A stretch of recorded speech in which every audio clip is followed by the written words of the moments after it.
أعوذ بالله من الشيطان الرجيم بسم الله الرحمن الرحيم الحمد لله رب العالمين والصلاة والسلام على أشرف الأنبياء والمرسلين حبيبنا وحبيب إله العالمين بالقاسم المصطفى محمد وعلى آله الطيبين الطاهرين المعصومين۔ اسلامی تاریخ کے چار بنیادی موڑ ہیں، جن میں سے سابقہ نشستوں کے اندر ہم نے دو اہم موڑ ذکر کیے۔ تاریخی موڑ، جس کو فارسی میں ہم کہتے ہیں پیچھے تاریخی، ایک تاریخی ایسے مرحلے کا نام ہوتا ہے جس کے بعد تاریخ تقسیم ہوتی ہے اس سے پہلے اور اس کے بعد والی حالت کے اندر، یعنی یہ موڑ در حقیقت ایک طرح کے میزان کا مرحلہ ہوتے ہیں تاریخ کے۔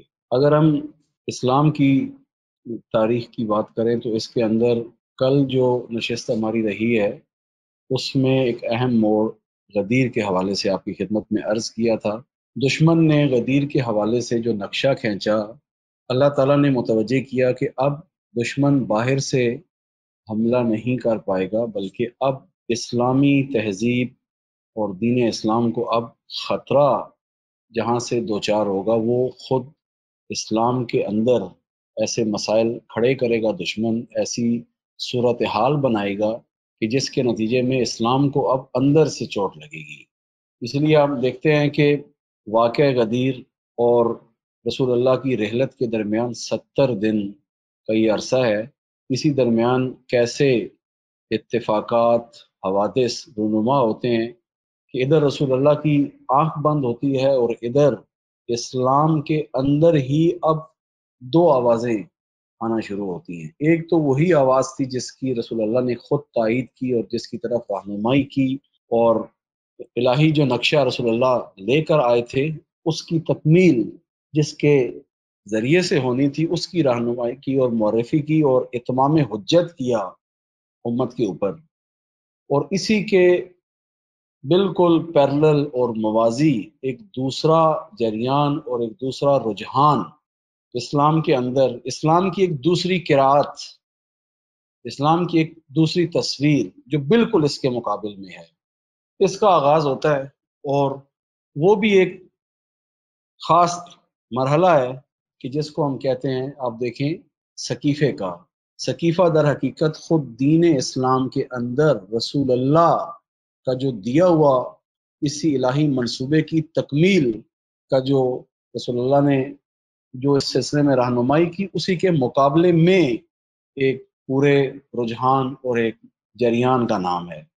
اس لیے ہمیں سب سے پہلے دین شناسی کے حوالے سے سقیفے کے مسئلے کو ایک جذباتی انداز میں اور ایک فرقی نگاہ سے دیکھ کر اس کی نسبت اپنے جذبات اور اپنی عقیدتوں کو نہیں دیکھنا فقط، بلکہ اس مسئلے کو تاریخ کے تسلسل میں وہ جو حق و باطل کی تقسیم ہے اس کے اعتبار سے دیکھیں۔ غور کریں کہ جب یہ سقیفے کا واقعہ رونما ہوتا ہے، یہاں سے اب تک جو حق و باطل کی جو سفارائی تھی، حق و باطل کی جو آپس میں سرحدیں تھیں، وہ بڑی مشخص چلی آ رہی تھی۔ جیسا کہ آپ خود بھی دیکھتے ہیں کہ رسول اللہ کے زمانے کے اندر دشمن نے ایک بار اسلام کے اندر نفاق کے ایجاد کرنے کی کوشش کی اور اس کے لیے ایک مرکز بنا مسجد زرار، اور آپ دیکھتے ہیں کہ رسول اللہ نے جو ہے وہ اللہ کے حکم سے اس کو ملیا میٹ کیا، اور آپ دیکھتے ہیں کہ اس رجحان کو، یعنی اسلام کے اندر اس جریان کو، اس طرز تفکر کو پروان نہیں چڑھنے دیا۔ لیکن ظاہر ہے دشمن اپنی کاوشوں سے، اپنی محنتوں سے مایوس نہیں ہوا، انتظار میں تھا ایک مناسب ٹائم کے لیے۔ اس لیے ہم دیکھتے ہیں کہ جو ہی رسول اللہ کی رحلت ہوتی ہے تو اس کے بعد اب کیا ہوتا ہے، یہاں اس فضا کو ہمیں سمجھنے کی ضرورت ہے۔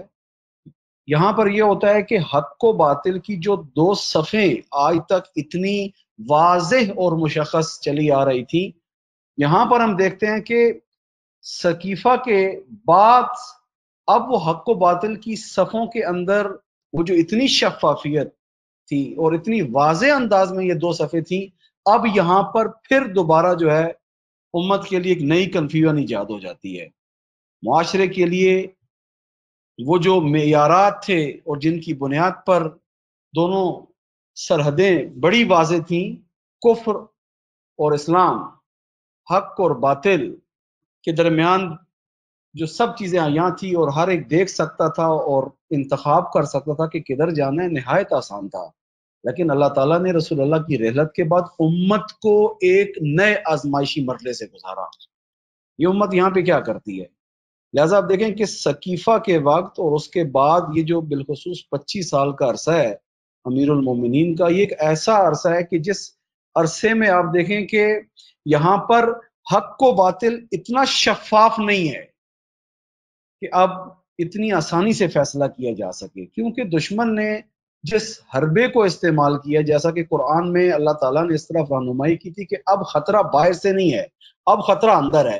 اب کفر کیا کرے گا؟ اب کفر اسلام کے ہی لبادوں میں آئے گا۔ باطل اب کیا کرے گا؟ باطل اسلام کے لبادوں میں آئے گا۔ اس لیے ہم دیکھتے ہیں کہ یہاں پر جو امت کا امتحان ہوتا ہے، ایک بڑی تعداد خواص کی جو ہے وہ اس میدان کے اندر حق کا ساتھ نہیں دیتی، اور آپ دیکھتے ہیں کہ حالت کہاں تک پہنچتی ہے کہ سب سے پہلے امیر المومنین کے اپنے گھر میں آپ دیکھیں ایک مدافع ولایت، حریم ولایت کی سب سے پہلی ناصرہ یہاں پر حضرت زہرا سلام اللہ علیہا، اس حق کے محاذ کی نصرت کے لیے کہ جس کی امامت اور زعامت اس وقت امیر المومنین کے ہاتھ میں ہے، یہاں پر بی بی آپ دیکھیں قیام کرتی ہے۔ دیکھیں بی بی نے جو اس وقت اقدامات کیے، یہ خود ایک پورا قیام ہے، اس کو ہم کہیں گے قیام فاطمی۔ اللہ کرے ہمارے ہاں سٹیجوں کے اوپر جو اہل بیت علیہ السلام کے حوالے سے جن موضوعات کو بیان ہونے کی ضرورت ہے، اس میں ایک موضوع بالخصوص ایام فاطمیہ کے اندر جناب سیدہ زہرا سلام اللہ علیہا کے قیام کو کھولنے کی ضرورت ہے کہ یہ قیام کس طرح کا ہے، اس قیام کی آئیڈینٹی کیا ہے، ہویت کیا ہے اس قیام کی۔ بی بی نے قیام کیا ہے پورا۔ مسئلہ خالی جو ہے وہ یہ نہیں تھا کہ کیونکہ مجھے بابا سے ارث ملا ہے، مجھے والد سے ارث ملا ہے، وراثت ملی ہے، تو میرا حق کیوں غبن کر لیا گیا ہے۔ وراثت بنی مانا خالی مسئلہ ایک زمین کا نہیں تھا فقط، دشمن کو بھی پتا تھا کہ بی بی نے اس وقت کس چیز کے اوپر ہاتھ رکھا ہے۔ بی بی نے ایک محسوس ترین غصب کو ایک مسئلے کے طور پہ اٹھایا، اور اس مسئلے کے ذریعے سے بی بی اس المیے کی طرف متوجہ کر رہی ہے کہ غصب فقط اس زمین کے ایک حصے کا نہیں ہے، چند باغوں کا غصب نہیں ہے فقط، یہ غصب کا سلسلہ جو ہے جا رہا ہے کہاں تک؟ مسند خلافت کے غصب تک۔ لہٰذا آپ دیکھیں کہ یہاں پر فضا ایسی بنتی ہے کہ جس کے اندر ایک بڑی تعداد آپ دیکھتے ہیں کہ ایک مسلم معاشرہ، ابھی رسول اللہ کی آنکھ بند ہوئی ہے، یہ جو مسلم معاشرہ مدینہ کے اندر رسول پاک چھوڑ کے جا رہے ہیں، یہ وہی مسلم معاشرہ ہے جس کو 13 سال پہلے رسول اللہ عقد اخوت میں جوڑ کے گئے ہیں۔ یہ کون سا مسلم معاشرہ ہے؟ یہ وہ مسلم معاشرہ ہے جس کے بہت سارے افراد نے احد و بدر کی جنگیں لڑی ہیں۔ یہ وہ مسلم معاشرہ ہے جنہوں نے رسول اللہ کی معاشرت میں زندگی گزاری ہے۔ یہ کون سا مسلم معاشرہ ہے؟ یہ وہ مسلم معاشرہ ہے جنہوں نے رسول اللہ کے پیچھے نمازیں پڑھی ہیں، جنہوں نے رسول اللہ کو اپنی حیات کے مختلف میدانوں کے اندر نمونہ عمل کے طور پر خود اپنی آنکھوں سے دیکھا ہے اس معاشرے نے۔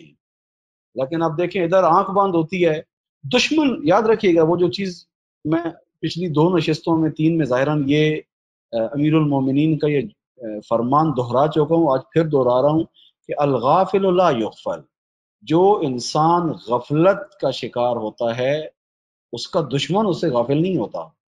اگر ہم حق کی نصرت میں غفلت کریں گے تو ہماری حق کی نصرت میں غفلت اس بات کا باعث نہیں بنے گی کہ اب دشمن بھی باطل کے اوپر نصرت میں غفلت کرے۔ ایسا نہیں ہے، ہمارے پاس باطل کے میدان کے اندر بھی نصرت کا پورا ایک روڈ میپ ہے، اور ادھر حق کے میدان کے اندر بھی نصرت کا پورا روڈ میپ ہے۔ ہمیں یہاں پر اگر ہم نصرت حق کی نسبت تساہل کا شکار ہوں گے، غفلت کا شکار ہوں گے، سستی کا شکار ہوں گے، تو یہ سستی اس بات کا باعث نہیں بنے گی کہ ہر چیز اب رک جائے، جب تک ہم دوبارہ ایکٹیو نہیں ہوتے، جب تک ہمیں ہوش نہیں آتا، جب تک ہمیں احساس زیاں نہیں ہوتا۔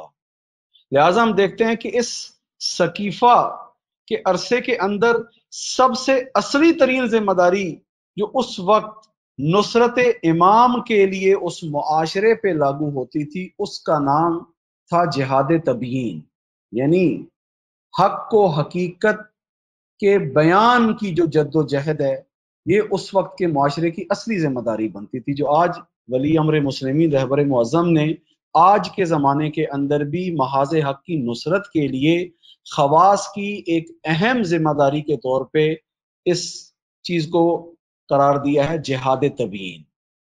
دیکھیں، جہاد کا ترجمہ ہم جو عام طور پہ ہمارے ذہنوں کے اندر ہے، وہ ایک مسلح جہاد ہمارے ذہنوں میں بیٹھا ہوا ہے، یعنی اسی لیے ہم جب بھی کلمہ جہاد استعمال کرتے ہیں تو فوراً ذہن میں جو ہے خاص قسم کا لباس آتا ہے اور خاص قسم کا اسلحہ ہمارے ذہن میں آتا ہے، جبکہ جہاد ایک ہدف مند کوشش کا نام ہے۔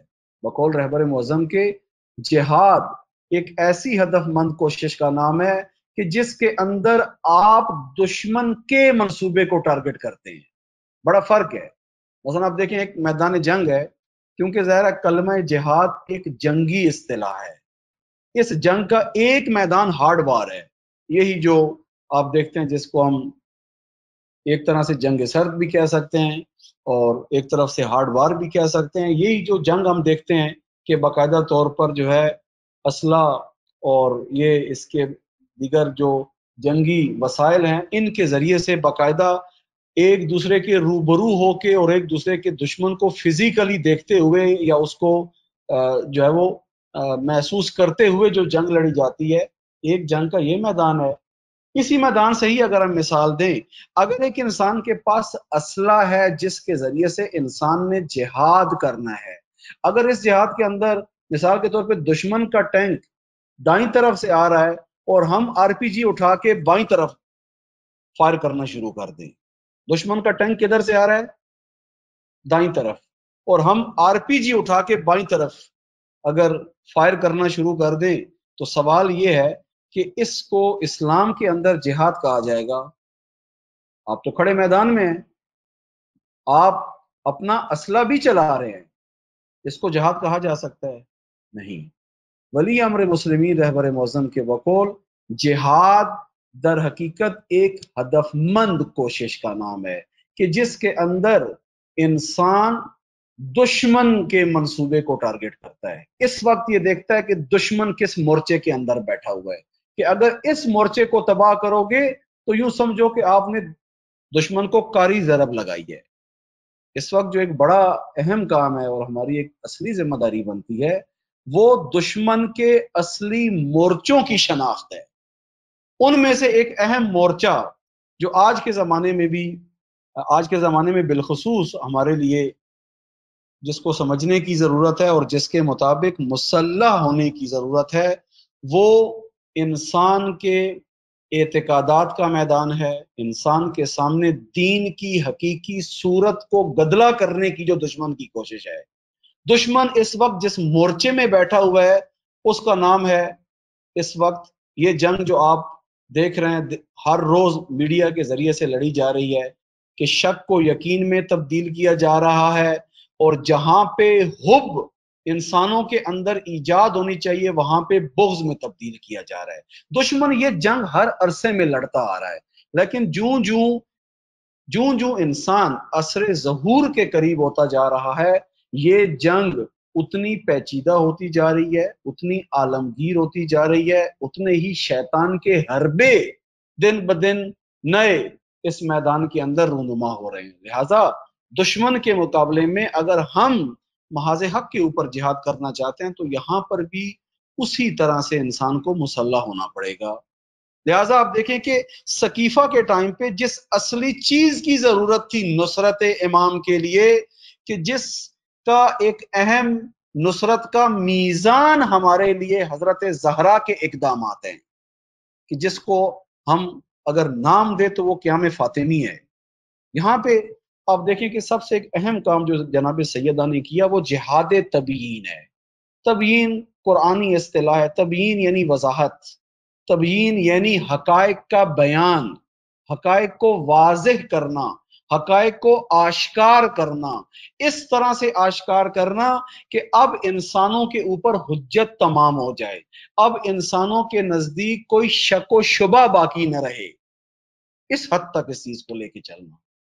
ولی امر مسلمین بالخصوص آج کا زمانہ اس کے اندر جو ایک اہم ذمہ داری خواص کے کندھوں پہ رکھتے ہیں وہ یہی ہے کہ آپ جہاد تبیین کریں۔ جناب سیدہ کا سب سے اہم اقدام جہاد تبیین ہے۔ یہ جہاد تبیین ہی تو ہے کہ جس جہاد تبیین کے نتیجے میں حضرت زہرا کو اپنا پہلو شکستہ ہوتا دیکھنا پڑا۔ یہ جہاد تبیین ہی تو ہے کہ جس کے نتیجے میں جناب زہرا کو اپنے شکم کے اندر حضرت محسن کی شہادت کا صدمہ دیکھنا پڑا۔ یہ جہاد تبیین ہی تو ہے۔ جہاد تبیین خالی تقریر نہیں ہے، جہاد تبیین درس دینا نہیں ہے۔ ممکن ہے کئی درس ہو جائیں، کئی تقریریں ہو جائیں، لیکن ابھی تک حقائق کو جس انداز میں آشکار ہونا چاہیے کہ جس کے نتیجے میں دو بنیادی کام ہو۔ نمبر ایک، اگر کسی جگہ شک و شبہ پایا جا رہا ہے تو وہ شک و شبہ انسان کے سامنے سے ظاہر ہو، ایک حقیقت مکمل عیاں ہو اپنی تمام خصوصیات کے ساتھ۔ اور دوسرا یہ ہے کہ اس حقیقت سے آگاہی کے نتیجے میں انسان کے اندر اس حقیقت کی نسبت رد عمل جو انسان نے دکھانا ہے حب و بغض کے میدان کے اندر، یہ بھی وہاں پر انجام پائے۔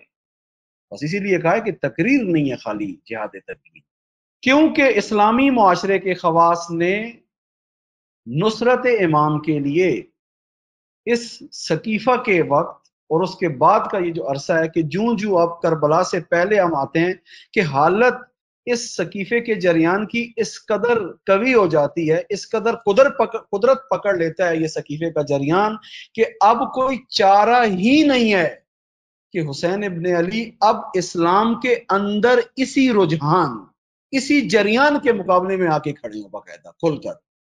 اگر اسی وقت اس کا راستہ بند کر دیا گیا ہوتا، اسی وقت اس راستے کے بند کرنے کے لیے حقیقت کے بیان کی ایک ہمہ جہت کوشش مسلم معاشرے کے خواص کی طرف سے جاری ہو چکی ہوتی تو کبھی بھی یہ نوبت نہ آتی۔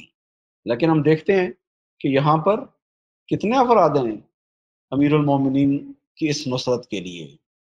لہٰذا ہم دیکھتے ہیں کہ یہ سلسلہ اب یہ امت ایک بڑے عجیب بھنور میں ہے اس وقت، حیرت و سرگردانی کا ایک عجیب بھنور ہے۔ ممکن ہے اس کا احساس خود امت کے افراد کو نہ ہو رہا ہو جو اس وقت رسوماتی دینداری کے اندر غرق ہیں، جن کے نزدیک اس وقت فقط مسئلہ مصلح ہے، جن کے نزدیک اس وقت مسئلہ فقط نماز اور طہارت ہے، جبکہ اس کے اندر سے طہارت کے نتیجے میں جو انسان کے اندر آمادگی نصرت کے لیے ایجاد ہونی چاہیے چاہے اس میں نہ پائی جائے۔ عرض کیا تھا کہ سقیفے کا رجحان، سقیفے کا طرز تفکر کا خلاصہ یہ ہے کہ انسان کو زمین کے اوپر اب حاکمیت کے لیے الہی معیاروں کی ضرورت نہیں ہے، الہی معیاروں کی ضرورت نہیں ہے۔ وہ جو ہم سیکولرزم کی بات کرتے ہیں، کیا سیکولرزم اسلام کے اندر اگر آپ آ کے دیکھیں تو سیکولرزم کی اسلام کے اندر بنیاد یہیں سے نہیں پڑی۔ وہ جو دین اور دنیا کی جدائی کا نظریہ ہے، کیا یہاں پہ یہی نہیں ہے؟ ظاہر ہے حاکمیت اور سیاست کا تعلق انسانی حیات کے اسی دنیاوی زندگی کے پہلو سے ہے یا نہیں ہے؟ لہذا یہاں پر عملاً نعرہ کیا ہے کہ الہی حاکمیت اب تبدیل ہو رہی ہے بشری حاکمیت کے اندر۔ لہذا جب بشری حاکمیت کے مرحلے میں آ رہی ہے، اب یہ حبوط ہے۔ وہ جو اصطلاح استعمال کی تھی قرآنی اصطلاح حضرت آدم کے زمانے کے حوالے سے، اب دیکھیں یہ خود ایک حبوط ہے کہ اگر یہ انسان خلافت الہی کے معیاروں کے مطابق الہی حاکمیت کی بنیاد پر سماج کو اسلامی تہذیب اور تمدن کے مقاصد کی طرف بڑھاتا تو اس کے لیے رسول اللہ نے کوڈ دے دیا تھا غدیر۔ لیکن اب دیکھیں دشمن جو سویا ہوا نہیں تھا، دشمن نے آ کر یہاں پہ یہ پتا امت اسلامی کے اندر پھینکا، اور یہاں سے آپ دیکھتے ہیں کہ اسلام کے اندر ایک داخلی پیرلل رجحان اور ایک پورا جریان کھڑا ہوتا ہے جس کو ہم سقیفہ کہیں گے۔ پس سقیفہ، غور کریں، سقیفہ ایک طرز تفکر کا نام ہے۔ سقیفہ فقط 4 افراد کا مل بیٹھ کر میٹنگ کرنے کا نام نہیں ہے، ایک طرز تفکر ہے۔ سقیفہ اسلام کے اندر اسلام کی جڑوں کو کھوکھلا کرنے کا ایک پورا رجحان ہے۔ آپ دیکھتے ہیں کہ جب جہاد تبیین کا یہ کام ان عرصوں کے اندر نہیں ہوا تو ہم دیکھتے ہیں کہ پہلے 25 سال امیر المومنین نے کیسے گزارے۔ 25 سال کے بعد یہ ایک بڑا اہم ایک تاریخی حقیقت ہے کہ 25 سال کے بعد بھی جو معاشرہ امیر المومنین کی طرف آ رہا ہے اس وقت یہ الہی معیاروں کی بنیاد پہ نہیں آ رہا۔ وہ جو امیر المومنین نے نہج البلاغہ میں اس کی منظر کشی کی ہے کہ لوگ جو ہے اس قدر امیر المومنین کے گھر کی طرف جوک در جوک آئے کہ امام نے وہاں پہ فرمایا کہ حالت یہ ہو گئی تھی کہ جناب حسن و حسین جو ہے وہ وہیں پر اسی رش کے اندر ہنس گئے، اور کیا ان کی حالت ہوئی وہاں پر۔ یہ جو ہجوم امیر المومنین کی طرف آ رہا ہے، آیا واقعاً اس وقت الہی معیاروں کو اس سطح پہ درک کر چکا ہے؟ یہ جو معاشرہ 25 سال بعد امیر المومنین کو مل رہا ہے، اور بقول امیر المومنین کی اپنی تعبیر جو نہج البلاغہ میں ہے، جس میں فرماتے ہیں کہ اسلام کو جو ہے بالکل الٹ کر کے رکھ دیا گیا، بالکل الٹ کر کے، جیسے فرمایا کہ جیسے ایک قمیض کو آپ جب الٹتے ہیں تو اس کی ہر چیز الٹ جاتی ہے۔ فرمایا کہ ان 3 عرصوں کے اندر یہ جو خلافتوں کے ادوار ہیں، سقیفہ کے آغاز سے یہ خلافتوں کے ادوار، اس وقت اسلام کو بالکل الٹ کے رکھ دیا گیا۔ دیکھیں امیر المومنین کے سامنے کتنے سامنے خطرے ہیں۔ ایک الہی نمائندے کو کتنے میدانوں میں کھڑے ہو کے لڑنا ہے۔ ایک طرف روم اور ایران کی بادشاہت اور سلطنت بیٹھی ہے کہ جو خطے کے اندر استکباریت کے نمونے ہیں کہ جو کسی بھی اور قدرت کو نہیں اٹھنے دیں گے۔ ایک طرف یہ، ایک طرف اسلام کے اندر یہ شجرہ خبیثہ بنی امیہ، اس نے جو کچھ کیا ابتداء اسلام سے۔ یہاں پر آپ دیکھتے ہیں کہ امیر المومنین کے سامنے جو بچی کچی امت کا حصہ آتا ہے، یعنی بظاہر اسلامی معاشرہ، یہ بھی امیر المومنین کو فقط حالات سے مجبور ہو کر اس وقت تشخیص دے رہا ہے کہ اس وقت باقیوں میں جو نسبتاً بہتر ہیں وہ حضرت علی ہیں، نہ اس وجہ سے کہ اس کے معیار اب اتنے اوپر آ چکے ہیں کہ اب امیر المومنین کو قبول کرے۔ لہذا یہ حالت ہے۔ آپ دیکھیں جو رجحان سقیفے سے آغاز ہوا مختلف مرحلوں میں کیسے آیا آگے، کہ آپ جب تیسرے خلیفہ تک پہنچتے ہیں تو حالت کیا ہو چکی ہوتی ہے اس وقت، بیت المال کے ساتھ کیا حالت ہوتی ہے بقول امیر المومنین کے خطبہ شکشکیہ کے اندر، کہ اس انداز میں بیت المال کو صرف کیا گیا کہ امیر المومنین کی اصطلاح ہے وہاں پر کہ جیسے جو ہے فصل ربیع کے اندر، یعنی بہار کے اندر جیسے اونٹ جیسے چارہ چرتا ہے، یعنی وہ جو اس وقت فصل بہار کے اندر جو چارہ اونٹ کے لیے جس قدر دل عزیز ہوتا ہے اور جتنا وہ چرتا ہے، امیر المومنین تعبیر استعمال کرتے ہیں کہ دیکھیں بیت المال کے ساتھ کیا ہوا، یہ تو ایک طرف ہے۔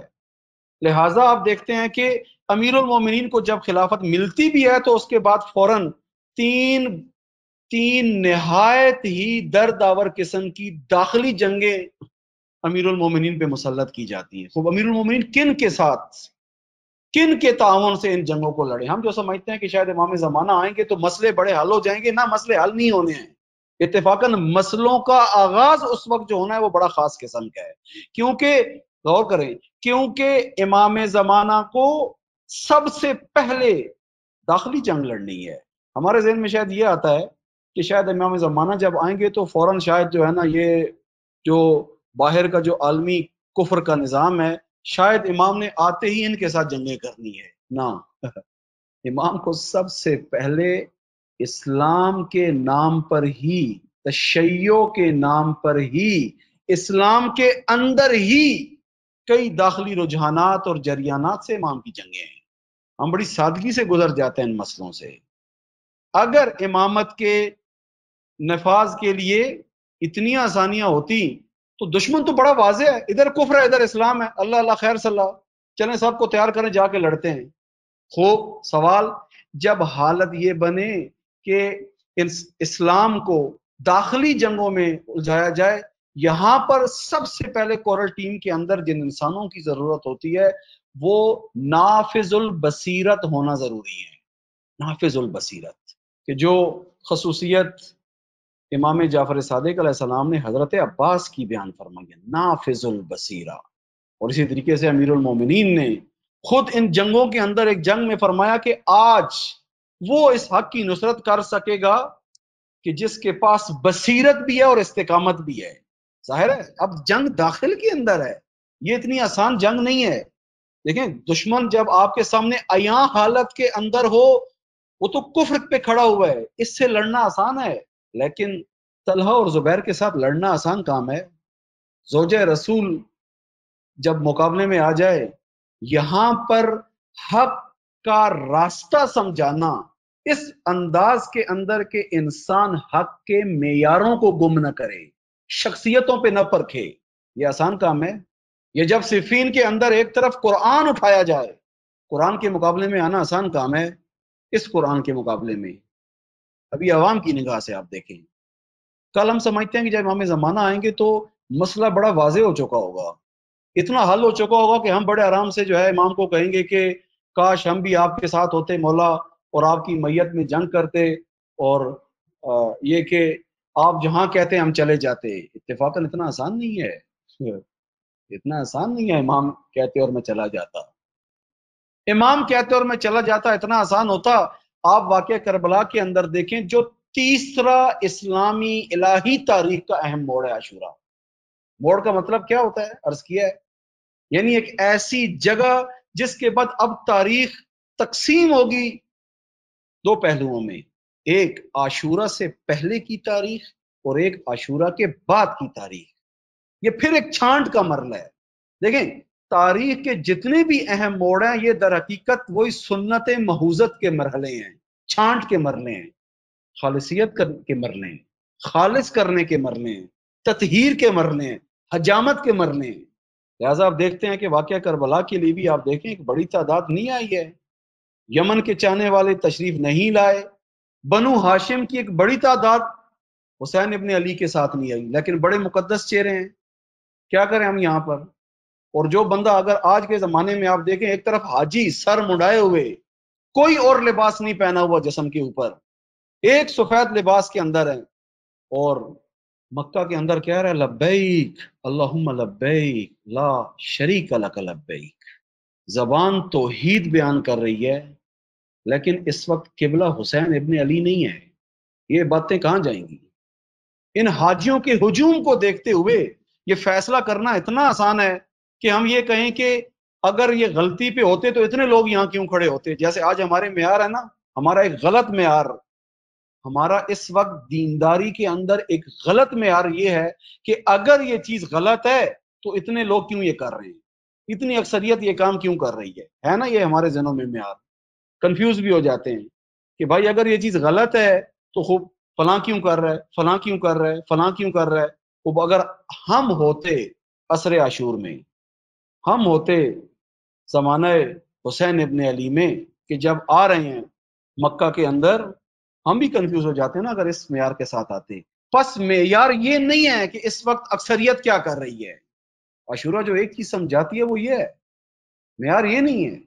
لہٰذا یہ جو تاریخی موڑ ہے آپ اس میں دیکھتے ہیں کہ رہبر معظم کے بقول ولی امر مسلمین سید علی خامنائی حفظہ اللہ فرماتے ہیں کہ عاشورہ در حقیقت اسلام کی حیات اور ممات کے درمیان سرحد کا نام ہے، سرحد ہے یہ کہ جس کی ایک طرف یعنی عاشورہ سے پہلے اسلام ایک نہایت مردہ اور نحیف حالت کے اندر ہے، اتنی مردہ حالت کے اندر ہے کہ بظاہر دینی مراسم مناسک سب کچھ انجام پا رہا ہے، لیکن یہ معاشرہ امام کے نقشے کے تحت نہیں ہے، امام کی معیت میں نہیں ہے۔ معیت، یہ کلمہ یاد رکھ لیں، معیت، میم عین یہ تے، معیت، ہمراہی، ہماری ایک نشست کا مستقل موضوع اسی حوالے سے ہے۔ امام کی ہمراہی میں نہیں ہے، سارے کام چل رہے ہیں۔ لہذا یہاں ایک مرحلہ ہے جہاں پر امام وقت کے لیے اب ضروری ہے کہ ایک باقاعدہ طور پر کھل کر اس طرح کا قیام کرے۔ اس لیے ہم دیکھتے ہیں کہ جب اسی الہی نہضت کا حسینی مرحلہ آتا ہے، اس مرحلے کے اندر اب یہاں پر اس حق کو باطل کی جو آمیزش پچھلے عرصوں میں سقیفہ کے بعد سے رہی ہے، اب یہاں پر آ کے اس کے درمیان ایک واضح شقاف ایجاد کرنا ہے۔ اس لیے یہ ایک اہم موڑ ہے عاشورہ، کہ یہاں پر عاشورہ سے پہلے، سقیفہ کے بعد عاشورہ سے پہلے اسلام ایک مردہ میت کی طرح ہے، ایک مردہ جسم ہے جو پڑا ہوا ہے۔ یہاں سے اب امام نے آ کے اس کو حیات دینی ہے، یہاں سے آ کے سنت محوزت، چھانٹ کی سنت کے ذریعے سے امام نے ایک تعداد کے ذریعے سے کیا کرنا ہے، اس سوئی ہوئی غافل امت کو جگانا ہے۔ یہی ہے جگہ کہ جہاں پر امام فرماتے ہیں کہ انما خرجت لطلب الاصلاح امت جدی رسول اللہ۔ اب بائیں اور امام کے اس کلام کو یہاں پر اس نگاہ سے سنیں کہ معاشرہ اس پستی کا شکار ہو چکا ہے، لہٰذا عاشورہ سے پہلے اسلام ایک مردہ حالت کے اندر ہے، جو سقیفہ سے سلسلہ شروع ہوا تھا، اور اس عاشورہ کے نتیجے میں اسلام کی رگوں میں اب ایک نیا خون دوڑ رہا ہے۔ عاشورہ نے اسلام کی رگوں میں تازہ طیب و طاہر خون دوڑایا ہے۔ سقیفہ نے یہ کام بڑا مشکل کر دیا تھا۔ دیکھیں سقیفہ کو اگر ہم اس پہلو سے اگر دیکھیں گے تو اس وقت ہمیں سمجھ آئے گا کہ اسلام کے پیکر پر سقیفہ کتنی کاری ضرب کا نام ہے۔ یہ اتنی کاری ضرب ہے، غور کریں، کہ جس کا آغاز بشری حاکمیت سے شروع ہوتا ہے اور حالت یہاں تک آپ پہنچتی ہے کہ معاویہ اور یزید امیر المومنین کہلوانا شروع کر دیتے ہیں، لیکن اسلامی معاشرے پہ فرق نہیں پڑتا، اثر نہیں پڑتا۔ اتنی نارملائزیشن باطل کے میدان کے لیے ہو چکی ہے کہ اب یہاں پر یزید جیسے فاسق و فاجر انسان کو بھی امیر المومنین کہا جا رہا ہے۔ دیکھیں یہ کام یکدم نہیں ہوتے، یہ کام یکدم نہیں ہوتے۔ کیوں اسلام حاکمیت کے مسئلے پہ اتنا حساس ہے؟ کبھی غور کیا ہے ہم نے؟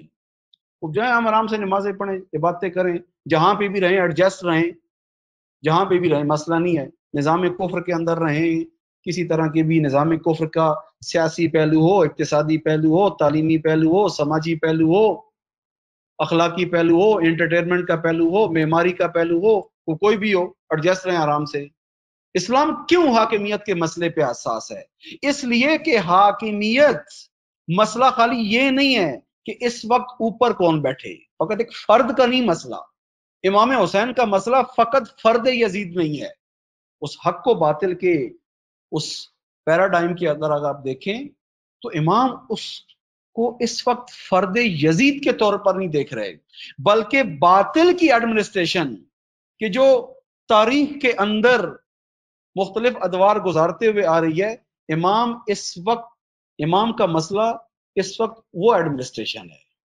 اس لیے آپ دیکھتے ہیں، آپ کو کیا لگتا ہے، تھوڑی دیر کے لیے غور کریں کہ مثلا جس طرح کا ان بیلنس انسان یزید تھا، ان بیلنس انسان، ظاہر ہے جو بندہ شراب پیتا ہے، جو بندہ فسق و فجور کا شکار ہوتا ہے، تو یہ تو بیلنس تو نہیں ہوتا۔ مثلا آج کے زمانے میں ٹرمپ کی شخصیت کے بارے میں کتنی کتابیں آ چکی ہیں، اس کے جسے کہتے ہیں حرام زادہ ہونے سے لے کے اس کی فیملی کا جو کریکٹر رہا ہے، اس کے بعد یہ بندہ اوپر کیسے آیا، یہاں تک کیسے آیا۔ آج امریکہ کے اندر اس وقت جو ہے وہ بزنس کی دنیا کے اندر ایک اہم ناموں میں سے ایک نام ٹرمپ کا ہے۔ اس وقت آپ دیکھیں یہ نام اوپر آ گیا۔ ہمیں جو بظاہر لگتا ہے کہ ایک بندہ ایسا بیہودہ سا ہے، مسئلہ ہمارا جو بائیڈن ہے، ہمارا مسئلہ اس وقت ٹرمپ ہے، مسئلہ یہ دو بندے نہیں ہے فقط، اس کے پیچھے پوری اسٹیبلشمنٹ ہے۔ دیکھیں حسین ابن علی حق کے محاذ کے اوپر جس باطل محاذ کے مقابلے میں کھڑے ہیں، وہاں پر مسئلہ فقط یزید بطور فرد نہیں ہے، اس کے پیچھے پورا نظام ہے۔ لہٰذا یہ وہ مرلہ آتا ہے کہ امام دیکھ رہے ہیں کہ اسلامی معاشرہ اتنا پست ہو گیا ہے، اتنا پست ہو گیا ہے کہ اب یزید جیسا انسان امیر المومنین. دیکھا ہے؟ اگر مسلم معاشرے کے خواص، اگر امت رسول اسی سقیفہ کے اس انحرافی راستے کے ایجاد ہونے کے ٹائم پہ اگر اپنی حساسیت کا اظہار کرتی، اگر اسی وقت جہاد تبیین کا کام انجام دیتی تو حالت یہاں تک پہنچتی. امتوں کے پاس بڑے سنہری موقع ہوتے ہیں امتحانوں کے اندر کامیاب ہو کے اللہ کے ہاں برگزیدہ ہونے کے، اللہ کے ہاں حیثیت اور درجے کے بڑھنے کے.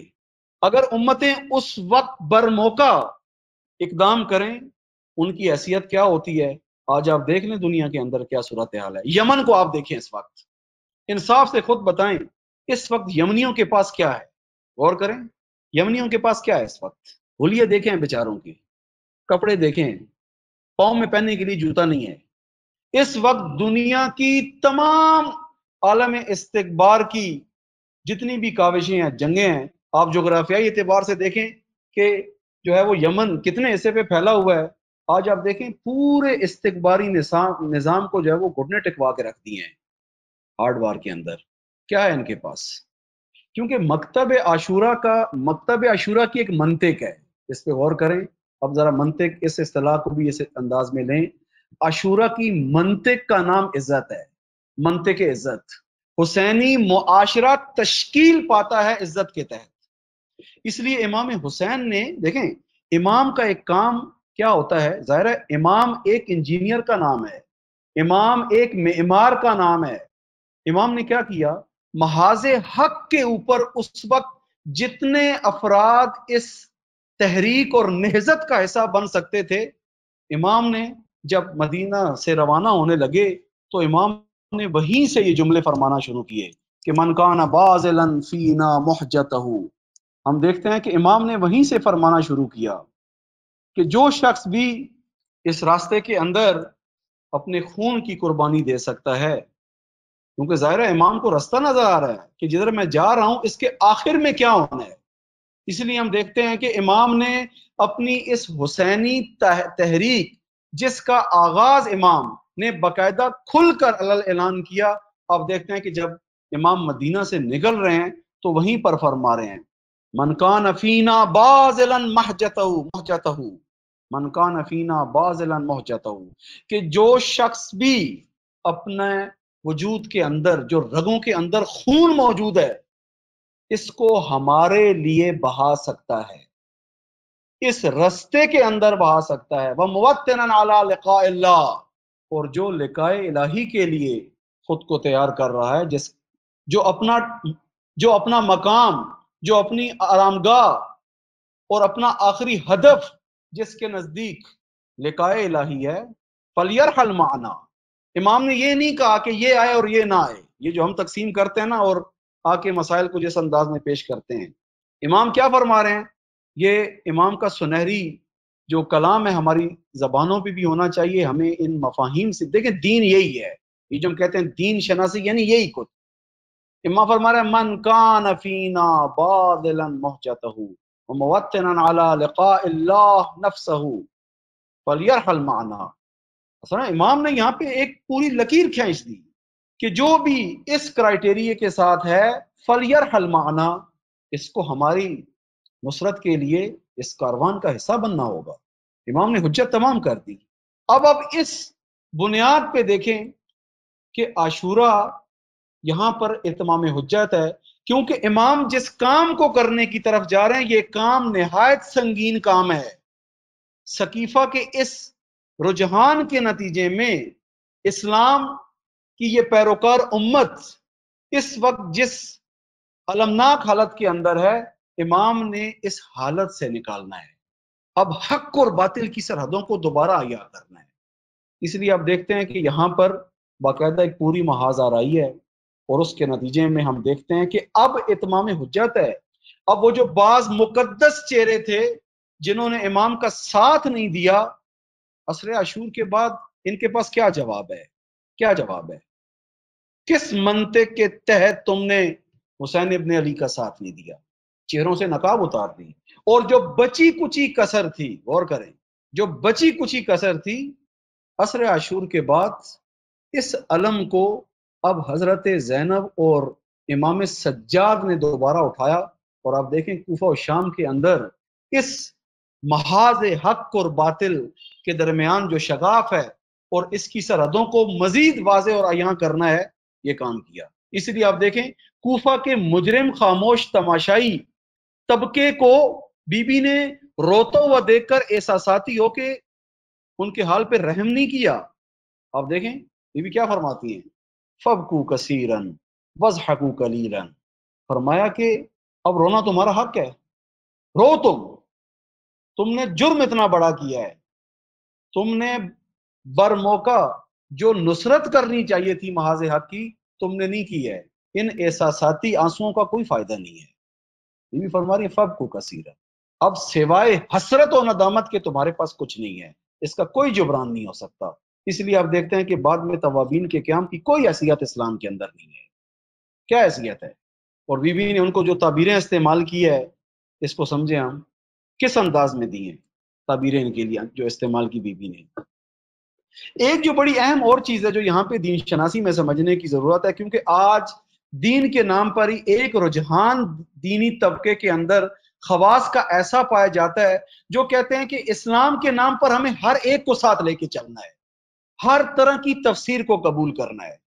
واقعہ عاشورہ کہ اگر اس پہلو کو ہم سمجھیں کہ امام نے در حقیقت حق اور باطل کی صفوں کو مکمل واضح کر دیا دوبارہ، کیا ہمیں دینداری کے لیے اور دین کو آگے بڑھانے کے لیے ہر صورت میں ہر شخص کو ساتھ لے کے چلنا ہے؟ عاشورہ کیا کہتی ہے یہاں پر؟ کیا میں عاشورہ کیا کہتا ہے؟ ایسا نہیں ہے۔ اب دیکھ لیں اس وقت کا اتنا بڑا مسلم معاشرہ، اتنا بڑا متدین معاشرہ، صوم و صلات خمس و زکوٰۃ کا پیروکار معاشرہ، مناسک دینی کا پیروکار معاشرہ، لیکن نصرت کے اس امتحان میں آ کے فیل ہو جاتا ہے۔ لیکن سوال آیا امام بھی سکون سے بیٹھ گئے؟ یہ جب بی بی نے کربلا کے اندر یہ منظر دیکھا کہ دشمن نے کس وحشی پن کا مظاہرہ کیا ہے، کس درندگی کا مظاہرہ کیا ہے، کیا بی بی بیٹھ گئی؟ بی بی نے کہا بس جو کرنا تھا وہ ہو چکا، یہ ہماری اتنی ذمہ داری تھی؟ تہذیبی دین انسان کو کسی مرلے پہ جا کے یہ نہیں کہتا کہ اب ختم، قصہ تمام، قصہ تمام نہیں ہوتا، قصہ تمام نہیں ہوتا۔ لہٰذا آپ دیکھیں کہ ایک تبیین کا جو جہاد ہے، ایک نصرت امام کے زمانے کے اندر حضرت فاطمہ زہرا سلام اللہ علیہ نے اس کا علم اٹھایا، اس کا پرچم اٹھایا اور اس کو ایک قیام میں تبدیل کیا جس کو قیام فاطمی کہتے ہیں۔ اور اسی طریقے سے آپ آ جائیں واقعہ کربلا کے بعد اس جہاد تبیین کو اب یہاں سے حضرت زینب اور امام سجاد اس پرچم کو اٹھا کے لے کے جا رہے ہیں۔ یہ پرچم گرنا نہیں ہے۔ ہم نے آج کیا سمجھ لیا ہے، ہمارے ذہنوں میں کیا ہے، کیونکہ ہماری دینداری روایتی ہے۔ ہم کیا کرتے ہیں، ہماری مشکل یہ ہے، ہماری دینداری کے فہم کی مشکل یہ ہے کہ ہم سائن بورڈوں کو اصل سمجھ بیٹھے ہیں۔ سائن بورڈز کبھی بھی ہدف نہیں ہوتے۔ کبھی دیکھا ہے آپ نے کہ مثال کے طور پہ آپ کے سامنے سائن بورڈ لگا ہو کہ ہاسپٹل اس طرف ہے اور آپ اسی جگہ کھڑے ہو جائیں اور ڈاکٹر کا انتظار کریں؟ کبھی ایسا ہوا ہے؟ یا مثال کے طور پہ آپ موٹر وے پہ چلے ہیں، ایک جگہ سے آپ روانہ ہوئے ہیں اور آگے مثال کے طور پہ لکھا ہوا ہے کہ یہاں سے لاہور ادھر جا رہا ہے، ملتان فیصل آباد کا راستہ اس طرف ہے، اور آپ جو ہے وہ سائن بورڈ کے اوپر کھڑے ہو جائیں، لاہور پہنچ جائیں گے، ملتان پہنچ جائیں گے، فیصل آباد پہنچ جائیں گے۔ کبھی ایسا ہوا ہے کہ کوئی انسان سائن بورڈ کے اوپر کھڑے ہو کر سکول پہنچ جائے، مدرسے میں پہنچ جائے؟ کبھی ایسا ہوا ہے؟ سائن بورڈ کو پڑھ کے کہ جس پہ لکھا ہو کہ بس سٹینڈ اس طرف ہے اور ہم وہیں پہ کھڑے ہو جائیں اور بس کا انتظار کریں؟ کبھی ایسا ہوا ہے؟ جب ہم دنیا داری کے اندر ان مسائل کو سمجھتے ہیں کہ سائن بورڈ کبھی بھی اصل نہیں ہوتے، سائن بورڈ رہنمائی کے لیے ہوتے ہیں، تو کیوں دینداری میں جب دینداری کا مسئلہ آتا ہے تو یہاں پر ہماری عقل کدھر جاتی ہے؟ یہاں کیوں آ کے سائن بورڈز پہ کھڑے ہو گئے؟ ابھی اس وقت جو عاشورہ، کربلا اور دینداری سے متعلق بہت ساری ایسی چیزیں جن کو ہم اس وقت اپنے معاشرے میں عزاداری اور دینداری کے نام پہ اپنائے ہوئے ہیں. یہ سائن بورڈ نہیں تھے؟ ابھی آپ خود انصاف سے خود بتائیں، آج کی اس گفتگو کے تناظر میں بات کیجئے گا. ابھی آپ مجھے بتائیں، جو ہمارے معاشرے کے اندر علم کا تصور ہے، علم کس لیے ہے؟ علم کہاں اٹھایا جاتا ہے؟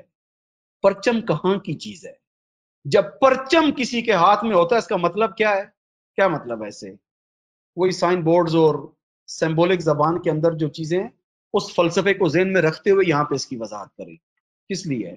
ذوالفقار فقط تلوار کا نام نہیں ہے، ذوالفقار ایک میزان کا نام ہے جس کے نتیجے میں اب حق کو باطل واضح ہوگا.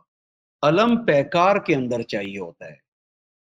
جس نے علم اٹھایا یعنی پیکار، یعنی جنگ، یعنی نبرد، یعنی دو صفیں، یعنی میں یہ مشخص کر رہا ہوں کہ اس وقت میں نے کدھر کھڑے ہونا ہے. ابھی ہمارے لوگ آ کے کیا سوال کرتے ہیں؟ ابھی ایک کاروان یہاں پہ آیا تھا تقریباً کوئی 2 مہینے پہلے قم میں، تو ہم اسے گئے، ان کے مسائل سننے کے لیے، کوئی مشکل تھی. تو اسی قافلے میں ایک صاحب تھے، تو ان کا سوال یہ تھا کہ ہم باقی تو ساری باتیں ایران میں ٹھیک ہیں، لیکن ہم نے یہاں پہ گھروں پہ علم نہیں دیکھے، ہم نے گھروں پہ علم نہیں دیکھے، تو ایسا کیوں ہے؟ اب مجھے بتائیں ایسے معاشرے کے افراد کو اس مینٹلٹی کے ساتھ کیا جواب دیا جائے؟ ہاں، جو اس وقت پچھلے 43 سال سے حق کے محاذ کا علم اٹھا کے کھڑا ہے، جس کے لیے ہر طرح کے سینکشنز اس کے اوپر ہیں، ہر طرح کی پابندیاں اس کے اوپر ہے. آج اگر دین کے نام پہ کہیں پہ حقیقی اسلامی حاکمیت کا کوئی نمونہ ہے تو کہاں پہ ہے؟ کہاں پہ ہے؟ یہ علم نظر نہیں آ رہا؟ علم کپڑے کو نہیں کہتے. ہماری مشکلیں کیا ہو گئی ہیں؟ وہ جو میں نے پہلے مثال دی ہے، وہ مثال اس بحث کے ساتھ مربوط رہے.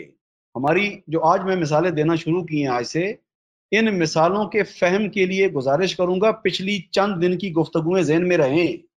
اگر وہ ذہن میں نہ آئی تو شاید یہاں سے بحث تھوڑی سی خشک ہو جائے، یہ نوالا گلے سے اترنا مشکل ہو کہ کیا کہہ رہا ہوں. ہم نے کیا کیا آج آ کے اس عاشورہ کے پوٹینشل اور عاشورہ کی استعدادوں کو، عاشورہ میں موجود صلاحیتوں کو کس سطح پہ لے کے آ گئے؟ ابھی ہمارا سارا ٹائم کس پہ صرف ہوتا ہے؟ ابھی آپ دیکھ لیں ہمارے معاشرے کے اندر، بھائی علم خالی امام بارگاہ میں لگانے والی چیز کا نام نہیں ہے. علم کو علمدار چاہیے، علم کے نیچے ایک پورا منسجم لشکر چاہیے، اور علم جس کے ہاتھ میں ہوگا وہ انجمن کا سیکٹری نہیں ہوگا، وہ امام بارگاہ کا متولی نہیں ہوگا. فقط علم نافذ البصیرہ انسان کے ہاتھ میں ہونا چاہیے. علم یعنی للکار رہے ہو، علم یعنی اطاعت امام اور نصرت امام کی اس سطح کو اپنے اندر بیان کر رہے ہو کہ اگر امام میرے پیچھے ایک پورا لشکر نصرت کے لیے دے دے تو میں تیار ہوں. آیا ایسا کچھ ہے ہمارے ہاں؟ ابھی آپ خود دیکھ لیں ہمارے معاشرے میں جو دینداری ہم نے اپنائی ہوئی ہے، کسی علم کی نسبت دیکھیں اس وقت کیا حال کر دیا ہم نے، کدھر چل پڑے ہیں. امیر المومنین کے بقول این تذہبون، کدھر جا رہے ہو، کدھر جا رہے ہو؟ سائن بورڈ نہیں تھے رکنے کے لیے، سائن بورڈز بتا رہے تھے، رہنمائی کر رہے تھے کہ رستہ ادھر جاتا ہے. علم لشکر مانگ رہا ہے، علم علمدار مانگ رہا ہے، علم پیکار مانگ رہا ہے ہمارے ہاں؟ کہاں ہے پیکار؟ سوال مجھے آپ خود بتائیں، جن گھروں کے اوپر اس وقت علم بئی معنی لگا ہوا ہے، مجھے آپ خود بتائیں کیا انہی گھروں کے بچے اس وقت سیکولر ایجوکیشن سسٹم کے اندر نہیں ہیں؟ انہی گھروں میں رہنے والے انسان اس وقت سودی بینکنگ نظام کا حصہ نہیں ہے؟ بس کدھر گئی پیکار؟ ابھی ہم نے زور لگایا ہوا ہے، ابھی کیا ہو گیا ہے؟ ابھی دیکھیں ہمارے یہاں جو ٹرینڈ چل پڑے ہیں، غور کریں، دیکھیں ان چیزوں کو. میں سیدھی سیدھی بات بتا رہا ہوں، یہاں پہ کسی کو اچھی لگے کسی کو بری، میرا مقصد اور یہاں جسے کہتے ہیں ہدف اس وقت یہ تو نہیں ہے کہ آپ میں سے کون کون واہ واہ کرے، کون کون خوش ہو، کون کہے ماشاءاللہ کتنی اچھی باتیں کی ہیں. نا، ہمیں اصلاح کا کام کرنا ہے. اس آج جو میں باتیں کر رہا ہوں، ان باتوں کی خاطر میں نے پہلے تقریباً پچھلے کم از کم 8 درسوں کے اندر اس کو ایک بنیاد دی ہے کہ اگر آج ہم یہ بات کریں تو پہلے پتہ ہو کہ کس فضا کے اندر، کس سینیریو میں یہ بات چل رہی ہے. ہم نے بنا دیا ان چیزوں کو اصل. ابھی کیا ہو رہا ہے؟ مثلا محرم شروع نہیں ہوتا، محرم کے بالکل وہی جیسے ہوتا ہے دن آتے ہیں. ابھی دیکھیں ہماری اصطلاحیں بھی بڑی عجیب سی ہیں، میری تو سمجھ سے باہر ہے، ممکن آپ میں سے کسی کے پاس اسی کوئی تحلیل ہو. ابھی دیکھیں جو رسومات ہمارے معاشرے میں چل پڑی ان میں سے ایک پرچم کشائی. مثلا کیا مطلب پرچم کشائی؟ وضاحت کریں اس کی. کیا مطلب پرچم کشائی؟ دیکھیں اگر غور کریں اس مثال کے اوپر، اگر علمدار دریائے فرات سے واپس آتے ہوئے بھی کٹے ہوئے بازوؤں کے ساتھ لشکر کے ہجوم کے اندر بھی اگر نصرت امام کے میدان کے اندر ہے، وہ علم چاہے اتنے فٹ بلند نبی ہو، دشمن لرزتا ہے اس سے. دشمن کے وجود پہ لرزہ کس چیز سے ہے؟ کہ اس وقت علم کس کے ہاتھ کے اندر ہے. ابھی آپ دیکھ لیں ہمارے علم کن کے ہاتھوں میں ہے اس وقت امام بارگاہ کے نام پہ اجارہ داریاں، ٹرسٹوں کے نام پہ اجارہ داریاں، امام بارگاہوں کے فنڈ چلانے کے لیے سورس آف انکم یہ بنا دیے ہم نے. تو یہ سائن بورڈز نہیں تھے. اصلا شبی کا فلسفہ کیا ہے؟ سوال ہے سب سے، شبی کس کو کہتے ہیں؟ کیا شبی سائن بورڈ نہیں ہے اس معنی کے اندر؟ سائن بورڈ نہیں ہے. اگر شبی کے اندر، اگر شبی کے ذریعے سے اصل چیز جس کی شبی بنی ہے اس کی روح کی طرف ہم متوجہ نہ ہوں، آپ بتائیں اس کی کیا حیثیت ہے؟ سوال کر رہا ہوں سب سے سوال کر رہا ہوں. مجھے بتائیں، پھر مجھے بتائیں کہ جو صفین کے اندر قرآن نیزوں پہ لے کے کھڑے تھے، لکھا ہوا قرآن تھا، قرآنی آیتیں، اس قرآن میں ہدایت تھی؟ ہاں، یہ جو نیزوں پہ اٹھا ہوا حق کے محاذ کے مقابلے میں قرآن ہے، ان آیتوں سے نور ٹپک رہا ہے. یہ جو قرآن اس وقت بلند ہے نیزوں کے اوپر، یہ ہدایت کا باعث ہے. ہم نے اس کا مطلب ہے صفین کو سمجھا ہی نہیں ہے. ہم نے سمجھا شاید امام علی اور جو ہے معاویہ کے درمیان خالی مسئلہ ہے، اور ہم یہاں پہ آ کے جو ہے چند احساساتی جملے حب و بغض میں کہہ دیں مسئلہ حل ہو گیا ہے. مسئلہ حل ہو گیا ہے. اتنی آسانی سے حل ہوتا تو اتنی بڑی امت امتحان میں کیسے مبتلا ہوتی؟ ہم نے آگے واقعاً آج اگر ہم نے عاشورہ کے اس پوٹینشل کو سمجھا ہوتا، امام کی سفارائی کو سمجھا ہوتا. دیکھیں امام کیسے کر رہے ہیں، چھاننی لگائی ہے امام نے. یہ جملہ کیا کہ فلیرحل معنا. ہاں بھائی، جس کی رگوں کے اندر دین کا خون دوڑ رہا ہے، جو اللہ کی عبودیت کی بات کر رہا ہے، اٹھو. امام تو بٹھاتا نہیں ہے، امام لوریاں تو نہیں دیتا، امام اٹھاتا ہے. امام ہمیشہ انسانی وجود کے اندر خون کو گرم رکھتا ہے. امام خون کو ٹھنڈا نہیں ہونے دیتا. تہذیبی دین ہے جو انسان کے خون کو گرم رکھتا ہے، کیونکہ رستہ بڑا لمبا ہے. رستہ پتہ ہے کہاں تک لمبا ہے؟ قرآن کہہ رہا ہے کہ جتنے بھی انبیاء کو اللہ نے بھیجا، اور بالخصوص رسول اللہ کے بارے میں فرمایا کہ یہ جو والذی ارسل الرسل بالہدی ودین الحق، اور اس کے بعد آپ دیکھیں بعض آیتوں کے اندر کیا ہے، یہ اصطلاح قرآن کا یہ جملہ دیکھیں یہاں پہ کیا استعمال ہوئی ہے، لیقوم الناس بالقسط. اب اللہ کی حاکمیت کے لیے سب انسان کھڑے ہو جائیں. سوال، آیا یہ کنڈیشن ہے اس وقت؟ اتنے ارب آبادی، اس میں سے کتنے لوگ ہیں جو اس وقت اس فیز کے اوپر ہیں، اس نقشے کے تحت ہیں؟ قرآن کہہ رہا ہے ظہور کی طرف جو جانا ہے، ظہور میں ہونا کیا ہے، لیقوم الناس بالقسط. یہاں استعمال نہیں ہوا کلمہ کہ بر صغیر کے مومن اس جگہ پہ پہنچ جائیں، بر صغیر کے مسلمان اس پہ پہنچ جائیں، مسلم ممالک کے مسلمان مثلا جو ہے اس طرح ہو جائیں. قرآن کہہ رہا ہے الناس، لیقوم الناس بالقسط، کہ انسان جو روئے زمین پہ بستے ہیں، یہ انسان حق کے قیام کے لیے کھڑے ہو جائیں، قسط و عدل کے قیام کے لیے کھڑے ہو جائیں. خوب سوال، یہ کیسے ہوگا؟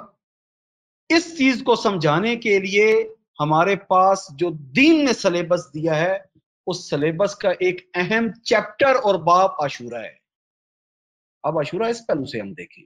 عاشورہ کے اندر یہاں پر جو سفارائی ہے، اسی حق و باطل کے پہلو سے اگر ہم دیکھیں تو ہمارے سامنے دو بڑے اہم پہلو ہیں جن کو سمجھنے کی ضرورت ہے.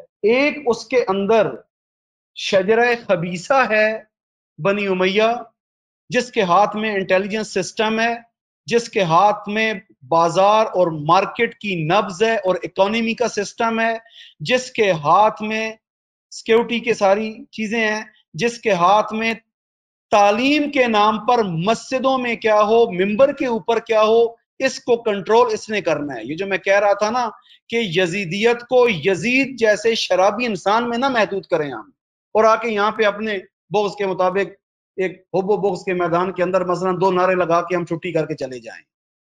مسئلہ پوری اسٹیبلشمنٹ ہے، مسئلہ پوری گورننس ہے، پورا گورنمنٹ کا ایک سسٹم ہے. مجھے آپ بتائیں کتنا ہم نے اس پہ کام کیا ہے کہ بھائی سقیفہ کے نتیجے میں کون سا تعلیمی نظام مسلم معاشرے کو پڑھایا گیا کہ جس کے اندر ویلیوز چینج کے مرحلے میں کام یہاں تک پہنچتا ہے کہ اب یزید امیر المومنین ہے. یکدم نہیں ہوا. کون سا اقتصادی سلسلہ سقیفے کے بعد سے ہم دیکھتے ہیں شروع ہوتا ہے کہ یہ لشکر جو حسین ابن علی کے مقابلے میں کھڑا ہے یہ بظاہر دیندار ہے، لیکن حسین ابن علی فرما رہے ہیں تمہارے شکم حرام سے بھر چکے ہیں، جس کی وجہ سے آج تم پہ حق اثر نہیں کر رہا. بے دین لوگ نہیں کھڑے حسین ابن علی کے سامنے. دیکھیں کربلا کے اندر حسین ابن علی کے مقابلے میں لوگ مسیحی اور یہودی وہاں سے اٹھ کے نہیں آئے. یہاں پر درد سمجھ رہے ہیں، درد کس سطح کا ہے. روم سے مسیحی اور یہودی ان علاقوں سے اٹھ کے نہیں آئے، خود یہ مسلم اٹھ کے آئے یہاں تک. کون سا تعلیمی نظام، کیسی تعلیمات، کون سی ویلیوز کا سسٹم یہاں پر ایجوکیشن کے نام پہ دیا گیا کہ جس کا نتیجہ یہ ہے کہ ویلیو ڈی ویلیو ہو رہی ہے، ڈی ویلیو ویلیو میں تبدیل ہو رہی ہے. کیا ہوا؟ کیسے ہوا؟ یہی وہ تاریخ کی عبرت ہے بقول رہبر معظم کے کہ غور کریں، ہم دیکھیں اس پہلو پہ کہ کس طرح سے یہ کوفہ جو ایک رسول اللہ کے رحلت کے 50 سال ابھی نہیں گزرتے پورے، اور اس عرصے کے اندر اس نتیجے پہ پہنچ جاتا ہے کہ فرزند رسول کو قتل کرنا ہے، اس کے بغیر چارہ نہیں ہے، یہ آواز دبانی ہے. یہ کیسے ہوا؟ ابھی دیکھ رہے ہیں ایجوکیشن کا اثر کہاں ہوتا ہے. ایجوکیشن کا اثر کہاں ہوتا ہے؟ یہاں پہ دیکھیں آپ، تعلیم کا اصلی ترین کام سب سے پہلے انسان کی جو زاویہ دید ہے اس کو ڈیزائن کرنا ہے. دیکھنے کی نگاہ ڈیزائن کرنا. کیا ہوا سقیفہ کے بعد، کربلا سے پہلے کہ حالت یہاں تک پہنچ جاتی ہے. اس حد تک یہ معاشرے کے افراد جو کل احد و بدر کی جنگوں میں ان میں سے بعض اگر خود نہیں تھے تو ان کی اولادیں ہیں، اب آگے آغازادے ہیں. یہ کیا ہوتا ہے کہ کل تک انہوں نے اپنی آنکھوں سے ایسے منظر دیکھے ہیں کہ ایک جگہ پہ زخمی، احد و بدر میں سے کسی ایک جنگ، میرے اب ذہن میں نہیں ہے کون سی جنگ تھی، کہ جہاں پر بعض اصحاب زخمی حالت کے اندر ہے، اور آپ کو پتہ ہے جب انسان زخمی حالت کے اندر ہوتا ہے اور مسلسل خون رس رہا ہوتا ہے، اس حالت میں شدید پیاس لگتی ہے انسان کو. اس حالت میں پانی کی کچھ بوندیں میسر آتی ہیں، سب کے ہونٹ خشک ہیں، شدت پیاس ہے، لیکن ان پانی کی کچھ بوندوں کو بھی ایک صحابی کہہ رہے ہیں مجھے نہیں چاہیے، دوسرے کو دو، دوسرا کہہ رہا ہے مجھے نہیں چاہیے، اس کو دو، یہ پیاس ہے. جو اس سطح کی فداکاریاں دیکھ چکے ہیں. ہاں کیا ہو رہا ہے کہ اس وقت حب دنیا کی اس قدر اسارت کے اندر ہیں کہ ان تعلقات سے اپنی تعلق کی جو ناف ہے وہ نہیں کاٹ پا رہے. کیا ہوتا ہے؟ رہبر معظم فرماتے ہیں آج یہ لمحہ فکریہ ہے. اصل دیکھیں مجلسیں کس لیے ہیں، نوحے کس لیے ہیں، عزاداری کس لیے ہے، کلام کس لیے ہے، عقیدت کا اظہار کس لیے ہے، یہ سارے کس لیے چیزیں جو ابھی ہم نے فارمیٹس رکھے ہوئے ہیں انہی کاموں کے لیے. کس لیے؟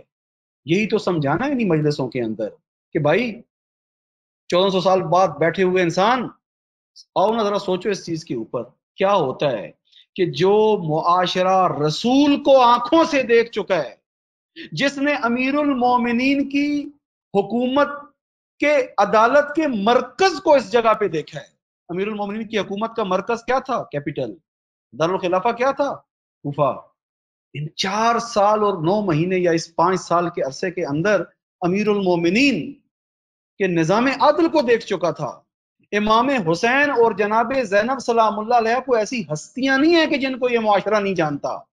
یہاں ایک سوال کروں سب سے، کیا ہوتا ہے کہ انسان حقائق کو جاننے کے باوجود حقیقت کے راستے میں اقدام نہیں کر سکتا؟ یہ بڑا اہم سوال ہے، یہ ہم سب کے لیے. کیوں ایسا ہوتا ہے ایک معاشرے کے اندر کہ انسان کو سب حقیقتیں پتہ ہیں، نہ فقط معلوم ہے، آنکھوں سے دیکھ چکا ہے. لیکن اس کے باوجود اس کی نصرت نہیں کر سکتا. اس درد کو سمجھ رہے ہیں؟ کیوں کہا گیا تاریخ کے اندر کہ حسین ابن علی کا نام زندہ رکھو؟ کیوں روایات کے اندر حسین کو بعنوان چوٹی متعارف کروانے کی ضرورت ہے؟ کیوں آج اربعین کی اس کمپین کی ضرورت ہے؟ کیوں آج اربعین کی اس مہم اور اس تحریک کی ضرورت ہے؟ مسئلہ یہ ہے کہ ایک طرف ہم دیکھتے ہیں کہ عاشورہ کا ایک منظر ہمارے سامنے یہ شجرہ خبیثہ ہے کہ جس کے پاس سب کچھ ہے.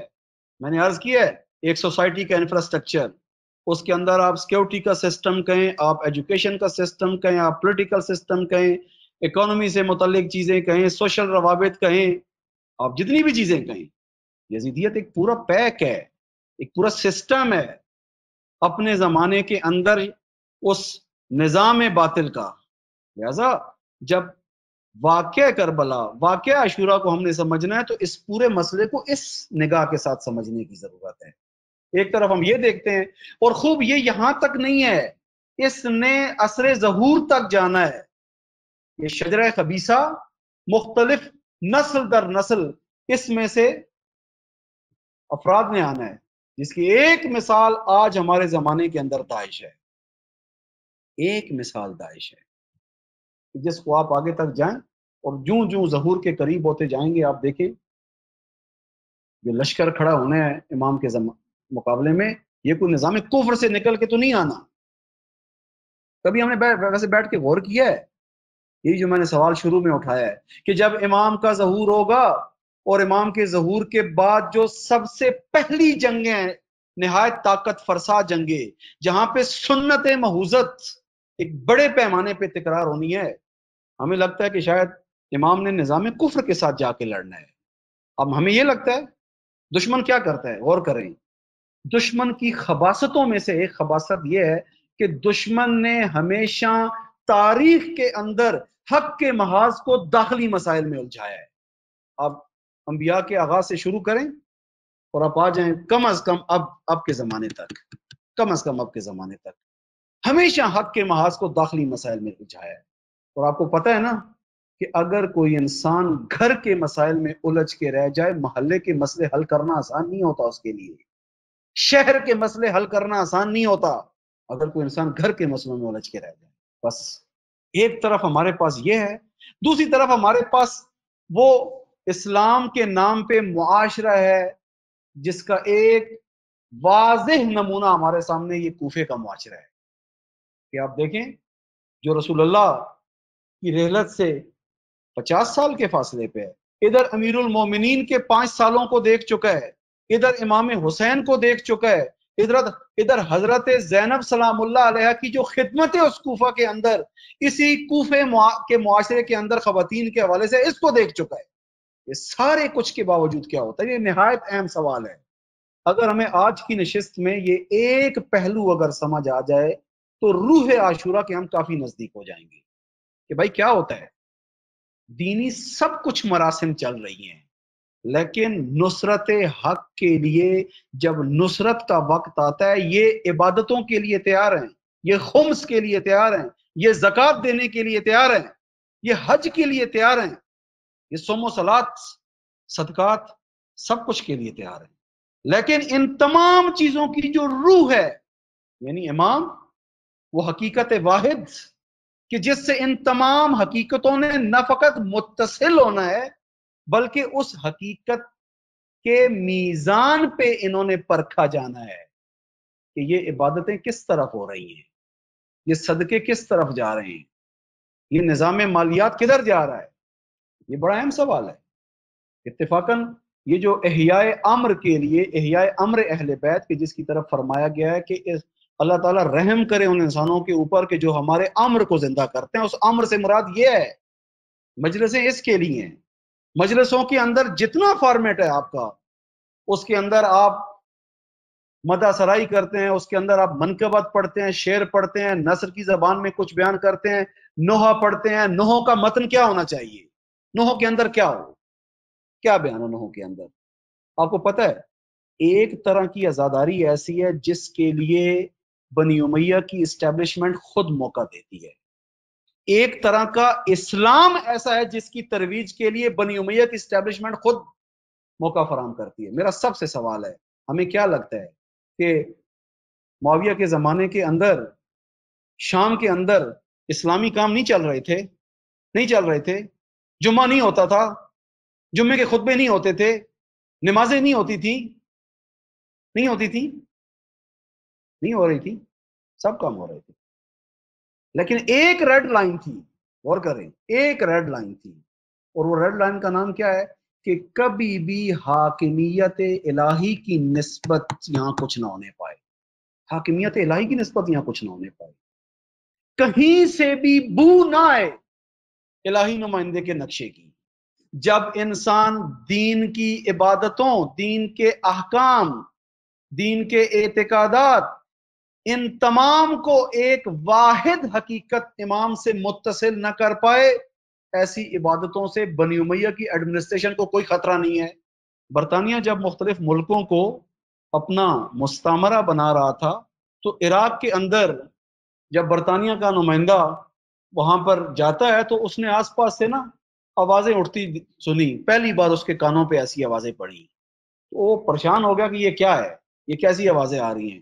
تو مترجم نے اس کو بتایا کہ بھائی یہ، اس کو سارا سمجھایا، یہ مسلمان ہیں اور یہ ہے وہ ہے، یہ جو ہے ان کی عبادت ہوتی ہیں، عبادتوں کے اندر نماز میں یہ جو ہے ٹائم ہوتا ہے تو لوگوں کو متوجہ کرنے کے لیے اذان دیتے ہیں۔ تو اس نے کہا دیکھو مجھے لمبی سٹوری نہ سناؤ، شاید تمہارے پاس اتنا بیکار وقت ہو کہ تم اتنی ڈیٹیلیں بتاؤ اور اس پہ اتنا وقت صرف کرو، مجھے ٹو دا پوائنٹ یہ بتاؤ کہ یہ آواز جو ابھی آ رہی ہے، یہ جو اس کا متن ہے اور جو یہ دے رہے ہیں اذان میں جو کچھ کہہ رہے ہیں، اس سے سلطنت برطانیہ کو کوئی خطرہ ہے یا نہیں؟ اس نے کہا جی نہیں، کوئی خطرہ نہیں ہے، انہیں کسی سے غرض نہیں ہے، یہ بڑے بے ضرر قسم کے دیندار ہیں۔ تو اس نے کہا کہ پھر مسئلہ نہیں ہے، عراق کے اندر جہاں جہاں پہ جتنے لاؤڈ سپیکر چاہیے ہوں گے ہم دیں گے، ہاں عمارتیں مسجدوں کی بلند کرنی ہے، مسجدوں کی کنسٹرکشن کرنی ہے، مینار، اس مسجد کا مینار دوسری مسجد کے مینار سے زیادہ اونچا ہونا چاہیے، ہم پیسے دیں گے، مسئلہ نہیں ہے۔ ابھی آپ آ جائیں انہی مسائل کو عزاداری کے اندر دیکھیں آپ، ہاں کون سی عزاداری خطرہ ہے، کون سی عزاداری؟ ایک طرح کی دینداری کے لیے تو دشمن خود رستہ ہموار کر کے دیتا ہے۔ ہمیں آج یہ بھی دیکھنا ہے کہ اس وقت جو ہم عزاداری اور دینداری کے نام پہ بہت کچھ کر رہے ہیں اور اپنی اپنی جگہ پہ ایڈجسٹ ہیں اور ماشاءاللہ خوش بھی ہیں، الحمدللہ آج ہم نے اتنی جگہ شرکت کی، آج الحمدللہ ہم نے یہ کیا، آج الحمدللہ ہم ادھر بھی شامل ہوئے۔ آیا اتنی تعداد میں شامل ہونا اور اتنی جگہوں پہ جانا یہ معیار قرار پائے گا کل؟ کربلا در واقعہ عاشورہ کہ جس کے بیان کے لیے، جس کے جہاد تبیین کے لیے ایک فارمیٹ ہمارے پاس آج مجلس ہے۔ مجلس کیا ہے؟ اور کریں، مجلس کیا ہے کہ جس کے ذیل میں ہمارے پاس پھر وہاں پہ عقیدت کا اظہار ہے، وہاں پہ نوحہ ہے، منقبت ہے، مدح سرائی ہے، یہ جو مختلف چیزیں ہم نے اس کے اندر شامل کی ہوئی ہیں۔ مجلس کیا ہے؟ اور کریں، مجلس کیا ہے؟ مجلس جہاد تبیین ہے، حقیقتوں کا ایسا بیان جس کے نتیجے میں دشمن کے مورچے ٹارگٹ ہو رہے ہیں۔ آج ایسے ہے، آپ دیکھ لیں ایسی مجلسوں کا انعقاد کریں اور پھر دیکھیں کیا ہوتا ہے۔ جو دشمن اس وقت نہیں سکون سے بیٹھا تھا وہ آج سکون سے بیٹھا ہے، وہ اس کو چلنے دے گا، اس کو ترویج ہونے دے گا، اس کی طرف آنے دے گا آسانی سے۔ دیکھیں سقیفہ در حقیقت ایسی دینداری ہے جس کے اندر دینداری کا ذائقہ تبدیل کر دیا گیا۔ جہاں پہ دینداری کا ٹریک تبدیل ہوا ہے، ظاہر ہے جب ٹریک تبدیل ہوا تو اس ٹریک کے نتیجے میں ذائقہ بھی تبدیل ہو گیا۔ یہ ذائقہ اتنا تبدیل ہوا دینداری کا کہ اب یہی دیندار ہے لیکن خون حسین کے پیاسے، خون حسین کے پیاسے۔ کل یہ نہ سمجھیں کہ کل جب امام زمانہ آ جائیں گے اور اس کے بعد جب امام زمانہ آنے کے بعد جب ظاہر پیکار امام کی جو علل اعلان فزیکل پیکار جو شروع ہونی ہے تو اس ٹائم پہ ہم یہ سمجھیں کہ بڑا واضح کام ہے اور فقط امام کے خون کے پیاسے جو ہے وہ یہودی ہوں گے، وہ بھی صہیونی یہودی۔ کس نے کہا ہے فقط وہ پیاسے ہوں گے؟ مگر آپ نہیں دیکھ رہے واقعہ کربلا کے اندر کہ یہاں پر روم سے اٹھ کے نہیں آیا کوئی خون کا پیاسا، اس وقت کے ایران سے اٹھ کے نہیں آیا کوئی خون کا پیاسا، خود اسی اسلام کے اندر سے ہیں، اور وہ بھی وہ ہیں جو نہایت متدین لوگ ہیں۔ اور کریں حسین ابن علی کے سامنے جو لشکر کھڑا ہے اس کی پہلی صفوں میں کون کھڑے ہیں؟ بے دین، یعنی اسلام کے نام پہ لیکن بے دین نہ، نہایت معتدل قسم کے چہرے، نہایت ایسے چہرے کہ جن کی ایک ویلیو ہے، جن کی ایک حیثیت ہے۔ آپ دیکھ لیں شمر کی کیا سماجی حیثیت تھی تاریخ کے اندر، ہم ایسے گزر نہ جائیں، ہم جو بھی ایسے نام لیتے ہیں تو فوراً ہمارے ذہنوں پہ لان تان اور ایسے چار کلمے آ کے ہم سمجھتے ہیں الحمدللہ ہم نے اپنی ذمہ داری ادا کر دی۔ اتنی سادہ ہے، ذمہ داریاں ادا ہونا اتنا آسان ہے۔ شمر کس طرح کا دیندار ہے؟ شمر دیندار ہے، ہاں، یہ ذہن میں رکھیں آپ۔ وہ جو مصائب میں بھی آپ سنتے ہیں کہ شہید کرنے کے بعد دیکھیں عمر سعد کو دیکھیں آپ، یہ بے دین لوگ ہیں، یہ بے دین ہیں، یہ خود ایک دینداری ہے۔ یہ در حقیقت سقیفہ، غور کریں، سقیفہ کی دینداری کا آؤٹ پٹ کربلا کے اندر عمر سعد اور شمر ہے۔ عمر سعد اور شمر ایک دینداری کا آؤٹ پٹ ہے۔ لہٰذا امام یہاں پہ کیا کرتے ہیں؟ حسینی تحریک جو عاشورہ کے اندر اس حق و باطل کی محاذ آرائی کا جو میدان ہے، یہاں پر امام چند اہم کام انجام دیتے ہیں۔ دیکھیں فطرتوں کو خطاب کیا امام نے، پوری الہی تحریک جو انبیائی مرنے میں ہو یا آئمہ اور اوصیاء کے مرنے میں ہو یا اس کے بعد ان کے زعماء کے مرنے کے اندر ہو، اس کی ایک بنیادی خصوصیت یہ ہے کہ یہ الہی تحریک انسانی عقل اور فطرت کے ساتھ سازگار ہے۔ آج آپ کو دلیل سمجھ آ رہی ہے کہ کیوں ہر سال پچھلے سال کی نسبت لوگ اربعین کی طرف متوجہ ہو رہے ہیں، لوگ حسین ابن علی کی طرف متوجہ ہو رہے ہیں۔ نہ فقط وہ لوگ کہ جو بالآخر شیعہ ہیں، بالآخر امام حسین کے ساتھ کوئی ان کی ایک ظاہری وابستگی ہے۔ ابھی آپ دیکھ لیں بالخصوص یہاں پہ جو برادران خاران وہ ہیں کہ جو اس وقت پاکستان اور ہند کے علاوہ دیگر ممالک سے ہیں، وہ اس بات کی گواہی دیں گے کیسے کیسے لوگ اس طرف متوجہ ہو رہے ہیں۔ انہی ملکوں کے اندر غور کریں، انہی ملکوں کے اندر جب کمپین شروع کی جاتی ہے امام حسین کے پہچانوانے کی، ہو از حسین، اور اس کے لیے جو چھوٹا سا اہتمام مختلف جگہ پہ کیا جاتا ہے، اب ان لوگوں سے پوچھیں جب واقعا وہاں سے کسی ایسے انسان کا گزر ہوتا ہے جس کی فطرت کسی حد تک پاک ہوتی ہے، اب اتنی گرد و غبار نہیں پڑی ہوتی، عقل پہ اتنے پردے نہیں پڑے ہوتے، آپ دیکھیں لوگ کیسے متوجہ ہو رہے ہیں۔ ابھی آپ دیکھیں اسی اربعین کے اسی مومنانہ کاروان کے اندر ایک بہت بڑا حصہ ان افراد کا ہے جو شیعہ نہیں ہیں، جو حتی مسلمان نہیں ہیں، ادیان الہی مسیحیت اور یہودیت میں سے بھی آتے ہیں، اور اس کے علاوہ ایک بڑی تعداد ایسی آتی ہے جو بظاہر کسی بھی دین کے پابند نہیں ہے، یعنی جو ہم نے تقسیم کی اس کے مطابق بات کر رہا ہوں، بظاہر کسی تقسیم کے پابند نہیں ہے، کسی دین کے پابند نہیں ہے۔ یہ کون لوگ ہیں؟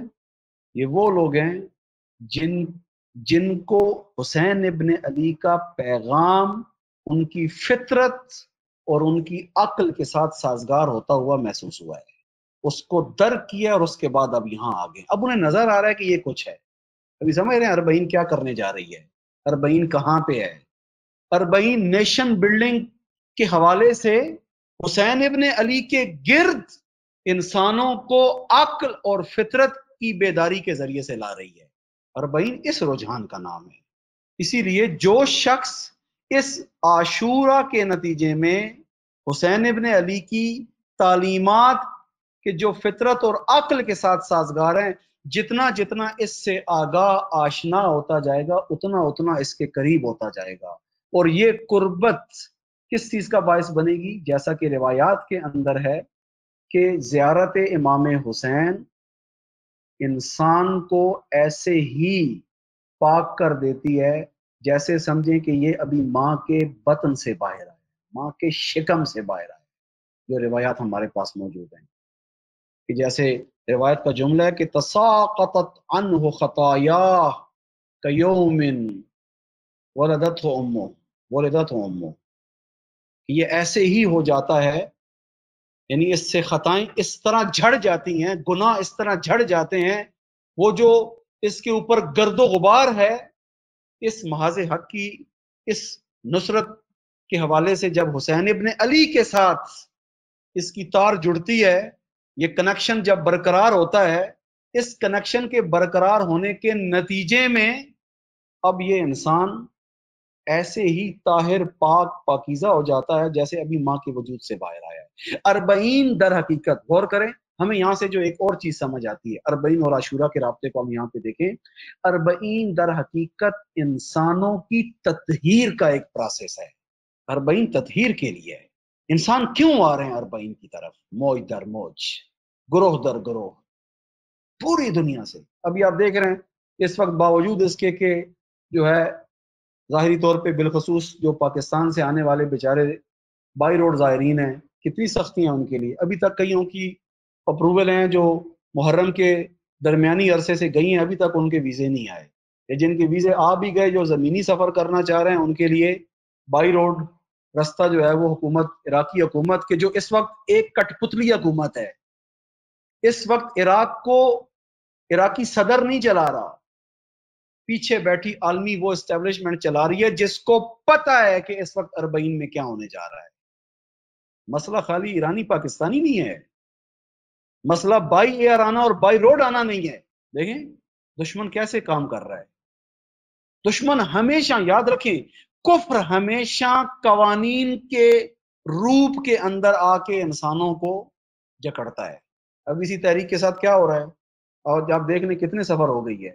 مجھے خود یاد ہے ایران کے اندر جب یعنی 3-4 سفر ہو جاتی تھی تو اس کے بعد ایک بہت بڑی تعداد کاروانوں کی صورت کے اندر زمینی سرحدوں سے گزرنا شروع ہوتی تھی، اور کتنی تعداد اب تک آ چکی ہوتی تھی۔ میں خالی آج کی آپ کو بات بتاؤں، خالی آج کی بات، آج میر جاوا بارڈر جو ایران والی طرف ہے، یعنی جب کوئٹہ سے آپ آتے ہیں تفتان، میر جاوا جو بارڈر ہے، آج تقریباً کل انٹری آج کے دن بائی روڈ تقریباً کل انٹری 45 افراد رہی ہے۔ سفر کی تاریخ دیکھ رہے ہیں آج کتنی ہو گئی ہے؟ فقط 45 افراد، جو مجھے خود یاد ہے پچھلے سالوں کے اندر، اگر میں 2016 کی بات کروں جب یہ بائی روڈ زائرین کے حوالے سے خدمت کا سلسلہ یہاں شروع ہوا، تو اس وقت مجھے خود یاد ہے کہ یہ وہ تاریخیں ہوتی تھی کہ جس وقت بارڈر ایریا کے اندر پاؤں دھرنے کی جگہ نہیں تھی۔ دیکھیں دشمن نہیں سویا، ہم سو رہے ہیں، ہم سو رہے ہیں، ہم نہیں متوجہ کہ اربعین میں کیا ہونے جا رہا ہے۔ دشمن نے کیسا منصوبہ بنایا، ابھی ہم کہاں الجھ جائیں؟ یعنی اب دشمن کیا کر رہا ہے، ایسا الجھا رہا ہے کہ بجائے اربعین کی صلاحیت اور پوٹینشل کی طرف توجہ جائے، سارا اسی میں پھنسے رہے۔ ابھی بارڈر بند ہو گیا، ابھی ویزا نہیں آیا، ابھی اپروول نہیں آئی، ابھی یہ مسئلہ، ابھی وہ مسئلہ، کیسے الجھا دیا ہمیں، کیسے الجھا دیا۔ لیکن دشمن کا یہ خواب ہے، اللہ نے دین الہی اور اپنے نقشے کے عملی ہونے کے لیے اللہ کا یہ وعدہ ہے کہ یریدون ان یطفئوا نور اللہ بافواہہم واللہ متم نورہ ولو کرہ المشرکون، کہ اللہ تعالیٰ کا جو ارادہ ہے وہ کیا ہے، اور ادھر نظام کفر کا ارادہ کیا ہے۔ یہ چاہتے ہیں کہ اللہ کے اس توحیدی تمدن اور تہذیب کہ جو دن بدن جب آگے کی طرف جا رہا ہے، یہ پہلے سے زیادہ قوی، پہلے سے زیادہ محکم، پہلے سے زیادہ استوار حالت میں جا رہا ہے۔ شیطان کا یہ منصوبہ ہے کہ اس کو پھونکوں سے بجھائے، لیکن اللہ فرما رہا ہے کہ اللہ کا یہ وعدہ ہے کہ اللہ نے اس کو اتمام تک پہنچانا ہے۔ اللہ کا وعدہ ہے یہ، لہٰذا ہمیں اس وقت اس مسئلے کی جو پیچیدگی ہے اس کی طرف متوجہ ہونے کی ضرورت ہے۔ اگر انشاءاللہ ہمارے معاشرے کے اندر عاشورہ کا یہ فہم آ جائے، عاشورہ کی نسبت یہ شناخت آ جائے اور معرفت، تو انشاءاللہ اربعین کہ جو اس وقت اتنی بڑی تہذیبی موقع ہے اور ثقافتی موقع ہے، اس کی نسبت بھی ہمارا یہ معاشرہ متوجہ ہوگا، اور انشاءاللہ اس توجہ کے نتیجے میں اللہ تعالیٰ نے جو برکتیں اس کے اندر رکھی ہیں وہ ہمارے شامل حال ہوں گی۔ والسلام علیکم ورحمۃ اللہ وبرکاتہ۔